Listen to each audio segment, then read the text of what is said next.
Nous sommes toujours avec le président du mouvement Martin Luther King, Pasteur Edo Komi. Après la République sud-africaine, nous allons parler du Mali, son pays, un pays de cœur pour le pasteur Edo Komi. La Côte d'Ivoire prône le bon voisinage avec son voisin. Le Mali, pasteur Edo Komi, avec vous, on va voir toute l'actualité. On ne va pas seulement parler de ce bon voisinage. On va d'abord commencer par la grâce présidentielle accordée par le président Assimi Goïta, le président malien, aux 46 militaires ivoiriens. La nouvelle, comment vous l'aviez ressentie? En fait, vous connaissez bien ma position par rapport à ce dossier des militaires ivoiriens. Ces militaires ivoiriens qui ont été déversés au Mali dans une intention obscure que beaucoup de personnes, de panafricanistes n'ont pas apprécié parce que étant soi-disant en mission dans le cadre des Nations Unies, il y avait vraiment de manquements dans cette émission et depuis 6 mois, ça a été l'objet de toutes les discussions, que ça a fait l'objet, que ce soit au niveau des Nations Unies, ou ce soit de la CEDEAO, de l'Union africaine. Aujourd'hui, il y a un dénouement. Et c'est ce que nous disions tout au début. Nous le disions tout au début que dans cette crise, il ne fallait pas menacer. Il ne fallait pas vouloir prendre les autorités maliennes comme étant des garçons de course. Des garçons de course. Donc, c'est des gens qui sont à la tête d'un pays, qui avaient une vision pour ce pays. Et il fallait dialoguer. Il fallait négocier. Et ne pas vouloir aller par des méthodes fortes, des méthodes de menaces, d'intimidation. Ça n'a pas marché. Ça n'a pas marché. Vous avez vu que finalement, il a fallu une délégation ivoirienne sur la terre malienne avant que la situation qu'on ait signé un mémorandum d'attente sur le protocole de libération de ces soldats ivoiriens. Donc, c'est pour dire finalement que le dialogue était la voie par excellence qu'il fallait adopter au début par le président Alassane Ouattara, les Nations Unies, parce que les ultimatums ont été donnés plusieurs fois. On a vu Antonio Guterres, on a vu le président de la CEDEAO, tout ça là, mais ça n'a pas du tout bouger d'un iota, faire bouger la situation d'un iota. Il a fallu que ce dialogue arrive et je crois que les autorités maliennes ont été vraiment en hauteur de cette... ont gardé le profil bas de votre situation, ont vu clair dans cette situation et ont tous les éléments dans le déploiement de ces 49 soldats ivoiriens. Maintenant, la grâce présidentielle, il fallait le faire. Il fallait le faire parce qu'on ne pouvait pas les libérer aussi comme ça. Donc, il fallait, avant de donner l'autorité, le droit régalien, l'autorité, le pouvoir discrétionnaire du haut président Assimi Goïta, il fallait que les soldats ivoiriens soient d'abord condamnés et avant que la justice fasse d'abord son travail. La justice fasse son travail, ce que la justice a fait, même si ça semblerait être quand même finalement un jeu parce que... On va parler de cela. Il fallait le faire pour les libérer et je crois que les autorités, il faut saluer les autorités maliennes qui ont gardé tout leur calme devant cette situation, n'ont pas cédé aux provocations des uns et des autres, qui sont allés jusqu'au bout. Et finalement, l'ultimatum de la CEDEAO aussi, qui est expiré depuis le 1er janvier. Et moi, j'étais de ceux-là qui disaient, et je l'ai dit même à certaines autorités, de ne pas du tout libérer les soldats ivoiriens avant le 1er janvier pour ne pas faire la volonté de la CEDEAO. Et si c'était fait, moi, pratiquement, je ne serais plus trop militant pour le Mali si c'était fait. Si c'était fait, s'il avait respecté si les autorités maliennes avaient respecté l'ultimatum de la CEDEAO, en tout cas, de toutes les façons, je ne serais pas en train de parler de militer pour la cause malienne parce qu'ils nous ont trahis. Mais finalement, ils sont allés au-delà. Moi, j'avais même voulu qu'ils aillent encore plus au-delà de ça.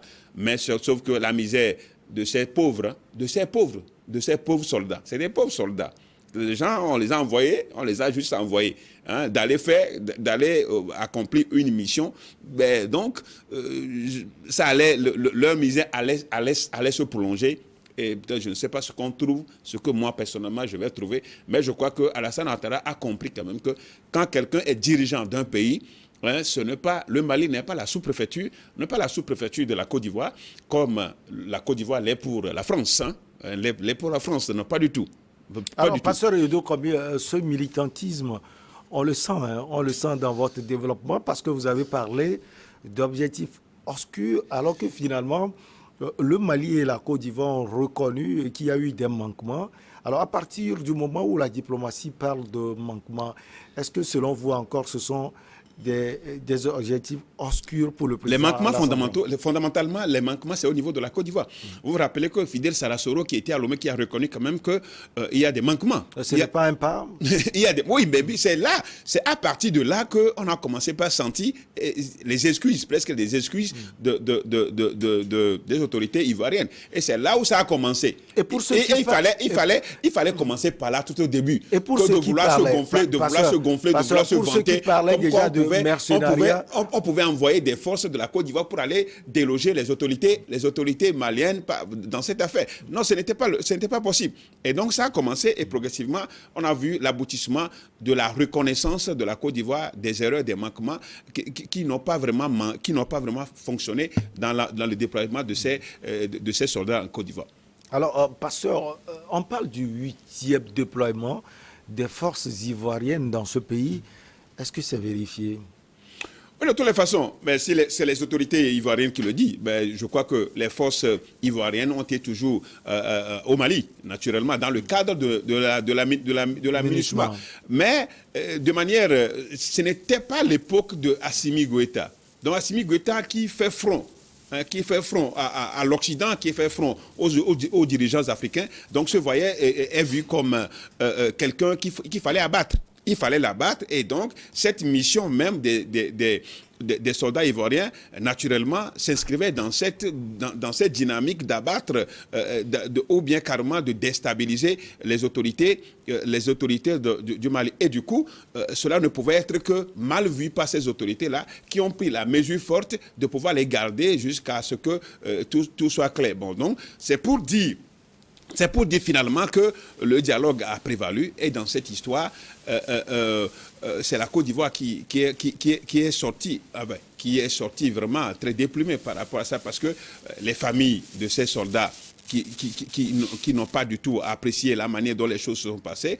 Et heureusement qu'il n'y a pas eu de morts parmi ces soldats, ils étaient en bonne santé. Et je crois que c'est ce qui est important. Maintenant, quel va être l'état des relations de voisinage entre la Côte d'Ivoire et le Mali, mais c'est ce que nous allons voir. Mais prôner le voisinage des sitôt, je ne pense pas que c'est quelque chose qui va plaire aux autorités maliennes, parce qu'il faut être vraiment très prudent par rapport à cette relation de voisinage, mais qui est obligatoire parce que les deux partagent la même frontière. Vous semblez dire, pasteur, que les deux pays ne sont pas damnés à vivre ensemble. Naturellement, c'est des pays frères. Qui ont été reconnus par les officiels maliens. Le président Alassane Dramane Ouattara a d'ailleurs parlé, si vous le permettez, on va l'écouter. On va écouter le président ivoirien Alassane Dramane Ouattara. Je me réjouis de vous voir aujourd'hui de retour sur la terre ivoirienne. Nous sommes heureux pour vous, heureux pour nous, heureux pour vos familles, heureux pour la nation. Bien évidemment, maintenant que cette crise est derrière nous, nous pourrons reprendre des relations normales avec le pays frère qu'est le Mali, qui a besoin de nous et dont nous avons besoin également. Les Maliens sont nos frères. Les Maliens ont besoin de nous, nous aussi nous avons besoin. Aucun pays ne peut vivre en autarcie aujourd'hui, aucun pays ne peut vivre. Les deux partages de frontières, vous savez, la Côte d'Ivoire a un port, ce que le Mali n'en a pas, mais ça ne veut pas dire que le Mali dépend de la Côte d'Ivoire, puisque c'est vice-versa. Il y a des choses au Mali que la Côte d'Ivoire... C'est pas ce qu'il a dit, pasteur. C'est pas ce qu'il a dit. Que la Côte d'Ivoire n'en a pas. Non, il dit que les Maliens ont besoin de nous, nous avons également besoin de nous. C'est ce que je dis, c'est la même chose que je dis. Je dis les deux pays, de manière mutuelle, ont besoin de l'un de l'autre. Mais ça ne veut pas dire qu'un pays dépend d'un l'autre. C'est vice-versa. Ouais. Hein, c'est dans les deux sens, c'est ce que je dis. Et c'est ce que le président Alassane Ouattara a dit. Bon, donc... est-ce qu'il le savait? Parce que certains de ses propos à l'époque, c'est comme si le Mali n'était pas un pays, hein, donc il fallait marcher sur le Mali. Et je crois que c'est ce que, évidemment, les autorités maliennes n'ont pas du tout accepté, n'ont pas du tout apprécié. On allait de dégradation en dégradation par rapport aux relations entre les deux pays. Aujourd'hui, la crise est derrière naturellement, mais est-ce que la confiance est née? Est-ce qu'il y a la confiance? La crise est derrière, mais est-ce qu'il y a une confiance aujourd'hui entre Abidjan et Bamako? Ça va être des choses, ça va être en chaîne de faïence, connaissant déjà la position de Mali par rapport à l'Occident, par rapport à la France, ne plaira jamais à Alassane Ouattara, dont on connaît qui est le pilier. Et la position de Ouattara ne va jamais plaire au Mali également. Mais naturellement, et c'est pourquoi je dis, est-ce que la confiance va être née? Est-ce qu'il va être né? Est-ce qu'il y aura une confiance? Bon, c'est une diplomatie qui va tanguer, mais il faut faire avec. Il s'agira de faire avec, mais pas la confiance. En tout cas, je ne suis pas en train de voir la confiance, la vraie confiance entre le Mali et la Côte d'Ivoire. Eu égard à la base, à la fondation, à la base fondamentale, s'il faut le dire, de la position, du Mali, qui depuis le 14 janvier dernier est un pays qui n'est plus sur la liste des pays intimidables, n'est plus le pays sur la liste des pays à être intimidés. Et donc, je crois que les propos ont été très clairs. Cette crise, elle a vraiment fasciné, elle a vraiment passionné. Aujourd'hui, elle est derrière. Les Ivoiriens, c'est des frères africains, mais je pense que prochainement, s'il y a une mission de ce genre, il va falloir quand même que ça soit clair et qu'il n'y ait pas d'obscurité, qu'il n'y ait pas d'opacité dans la gestion, dans le déploiement de ces forces vers le Mali. Alors, vous avez parlé tout à l'heure de la CEDEAO, Pasteur Edo Komi. Vous pensez que l'ultimatum n'a rien donné? Par contre, pour beaucoup d'analystes, cela a joué dans la balance. On se souvient de cette décision qui a été prise à Abuja, où la CEDEAO a lancé l'ultimatum au Mali, jusqu'au 1er janvier, libérer les militaires ivoiriens. C'est vrai qu'ils sont libérés le 7, mais pour certains, cela a joué. C'est vrai parce que... Je ne voulais pas juste le prolongement, la misère de ces soldats. Sinon, je serais à la place des dirigeants maliens. Pas du tout. Pas ce mois même. Pas le mois de janvier. Un mois de plus. Mais ça allait compliquer la situation à nos concitoyens ivoiriens. Hein, voilà. Donc, c'était juste pour éviter... Ça allait également compliquer les relations entre le Mali et la CEDEAO. Qu'est-ce que le Mali n'a pas subi de la part de la CEDEAO, de la part de l'Union africaine, de la part des Nations unies? Est-ce qu'il faut subir cela? Il y a eu beaucoup de sanctions, des sanctions illégales, des sanctions illégitimes, des sanctions contre le Mali. Et bon, donc, je ne crois pas que le Mali a encore peur des sanctions. Et c'est pourquoi, moi, je voulais qu'on évite tout cela. Tout cela, prolonger la détention. Mais d'aucuns me diraient, je suis méchant. D'aucuns me traiteraient de méchant par rapport à cette émission. Pourquoi un pasteur souhaite ça? Mais c'est vrai, exactement. Ceux qui vont nous suivre, certainement, ceux qui sont en train de nous suivre... Non, je ne sais pas si vous êtes très applaudis sur ceux qui sont en train de nous suivre, certainement vont dire le pasteur est méchant. Non, mais c'est une affaire de rigueur. C'est une affaire de ne pas se plier aux désirata de la CEDEAO. Mais aujourd'hui, je crois que la crise est derrière. Les analystes sont libres de faire leurs commentaires.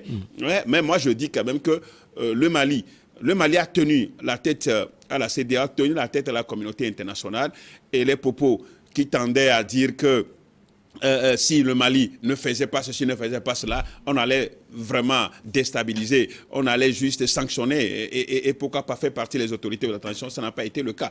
Et donc, aujourd'hui, je crois que la crise est derrière. Maintenant, il va falloir quand même que ce soit du côté des autorités maliennes, qu'on soit encore plus prudent et plus méfiant par rapport aux offres, qui viendraient d'Abidjan, parce que Abidjan n'a pas encore dit son dernier mot dans cette histoire, et surtout par rapport à la position de Mali contre la France et les autres prédateurs de l'Afrique. On va s'intéresser également à ce procès. Vous avez touché cela, Pasteur Edo Komi. On a l'impression que c'est une pure figuration. C'est vrai? Non, qu'est-ce qui est pure figuration? Je crois qu'il mérite les sanctions, il mérite les peines. Il mérite les peines. 20 ans de prison? Oui, 20 ans de prison. Vous avez compris, une prison à perpétuité pour les femmes qui sont déjà libérées. Oui, pour les femmes, je crois quand même que il y a un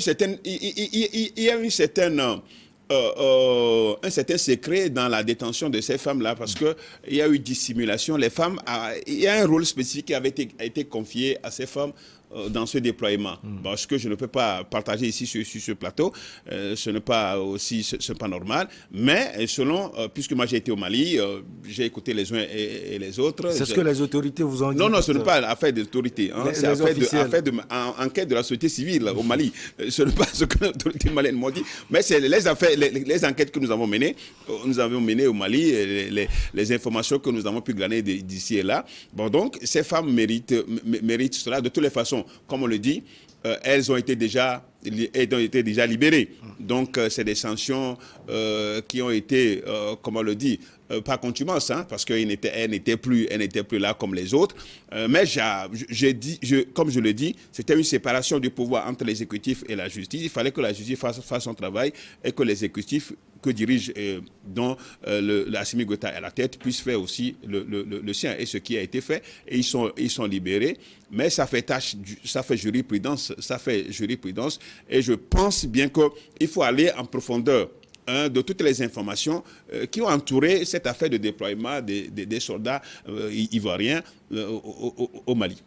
Après l'inspiration de l'ultimatum de la CEDEAO, justement cette dernière a voulu sanctionner le Mali. Ce sont les propos du président bissau-guinéen Umaru Sissoko Embalo, président de la CEDEAO. Pour son compte. Mais c'est le président Ouattara, selon ses propos, qui avait dit non, ne sanctionnons pas encore le Mali. Il vient corroborer les dires du président nigérien Bazoum qui dit lors des sommets, le président Ouattara a toujours dit du bien du Mali. Ce n'est pas aux antipodes. Non, d'abord, il y a quelque chose d'important qu'il faut saluer dans cette décision de la grâce présidentielle. Alors aujourd'hui, on reconnaît Assimi Goïta comme un président, puisque c'est lui qui a accordé la grâce présidentielle à ces soldats ivoiriens. C'est très important. Puisque juste là, on le voit, on l'appelle un poutis, on l'appelle, comment vous les appelez, les termes... chef de la junte militaire. Le chef de la junte. Non, ce n'est pas le chef de la junte qui a accordé la grâce aux Ivoiriens, c'est le président. C'est la grâce, ce n'est pas la grâce junciale, ou s'il faut le dire, je ne sais pas le mot, mais c'est la grâce présidentielle d'un président, du président de Mali. Qui a fait force dans cette situation. Sinon, si Assimi Goïta, je suis chef de la junte. Bon, je n'ai pas le pouvoir de gracier, alors que c'est lui qui devait le faire. Mais c'est la junte qui a arrêté. Donc, tu vois à peu près. Bon, je crois que Mbalo a eu, vous avez suivi la déclaration, le communiqué du gouvernement malien. Mbalo a eu pour son compte.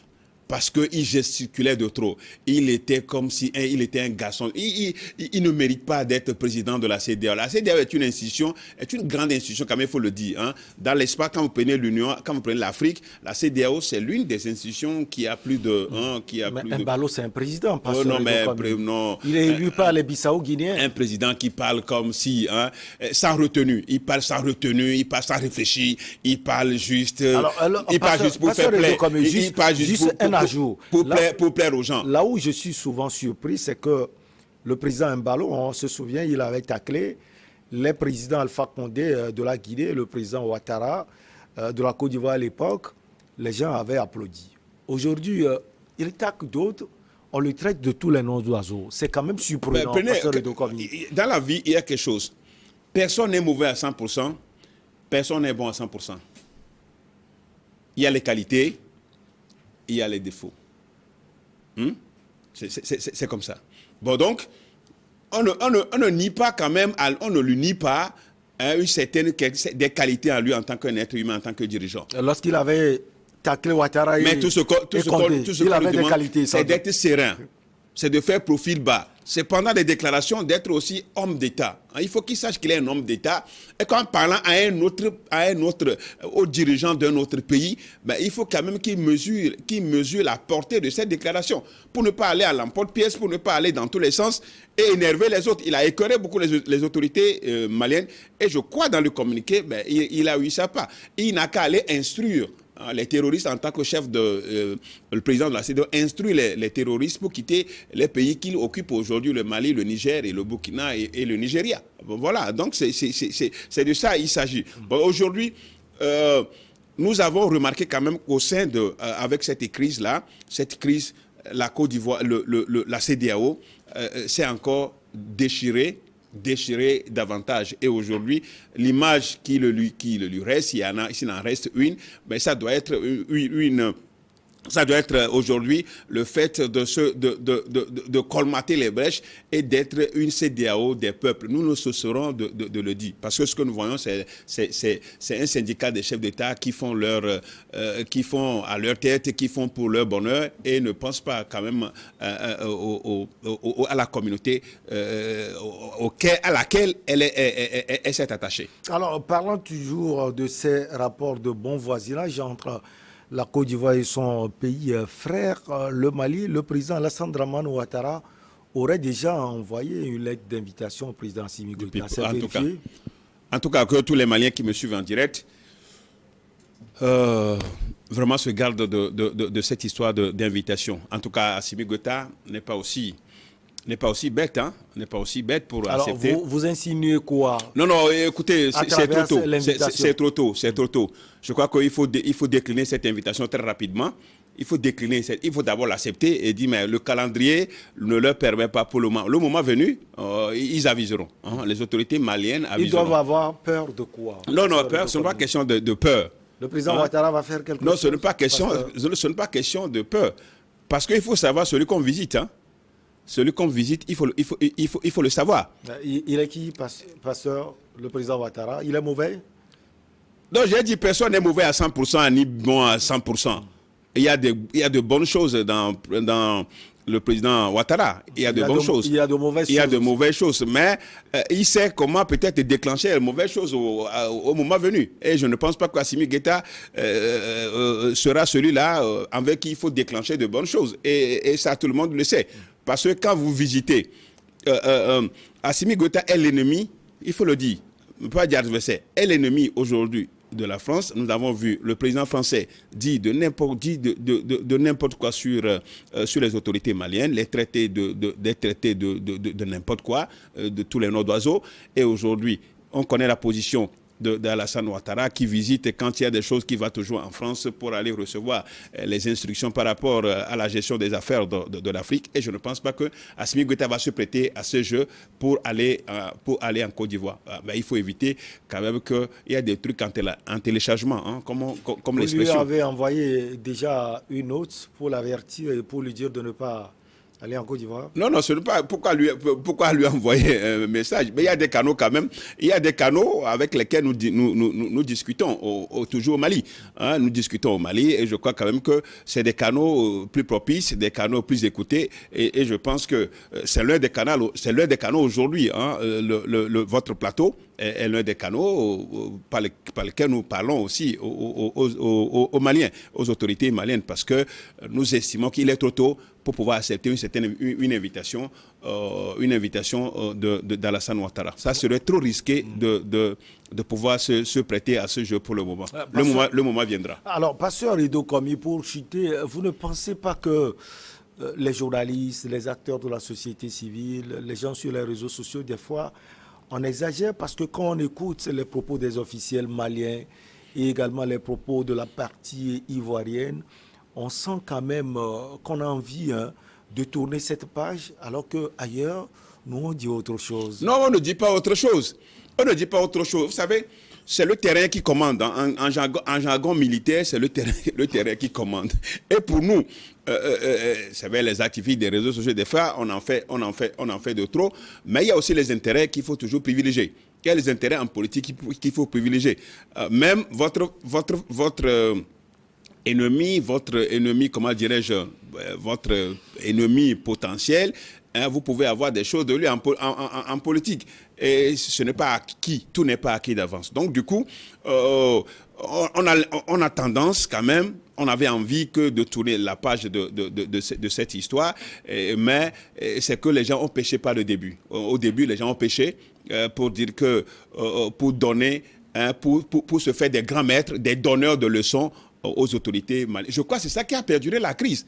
On aurait pu aller très tôt par la voie de dialogue, échanger entre les États, envoyer des émissaires Et je crois qu'on aurait réglé cette affaire depuis longtemps, mais ça n'a pas été le cas. On pensait que les autorités maliennes allaient lâcher. Vous parlez de l'ultimatum de la CEDEAO. Je crois que c'était vraiment un véritable truc dans la gorge. Et moi, je ne suis pas toujours satisfait. Je ne suis pas toujours satisfait, mais je crois que les autorités maliennes ont vu juste parce qu'il faut privilégier les relations de bon voisinage entre ces deux pays. Il faut quand même avoir la grandeur d'esprit. Hein, donc, c'est ce que les autorités maliennes ont exprimé. Et aujourd'hui, la crise est derrière. Il va falloir, c'est maintenant devant, hein, après cette crise-là, on va analyser la position de la Côte d'Ivoire par rapport au Mali dans les interdépendances, c'est-à-dire les relations bilatérales. On verra tout ça. Je crois qu'il va falloir attendre tout cela. S'il faut aller en Côte d'Ivoire, le président Assimi Goïta aviserait. Mais pour le moment, comme je l'ai dit, il est trop tôt pour se lancer dans cette aventure. Allez, on va marquer la pause pour le journal et après on reçoit Pasteur Edo Komi, cette fois-ci pour parler du pays Ori Verde.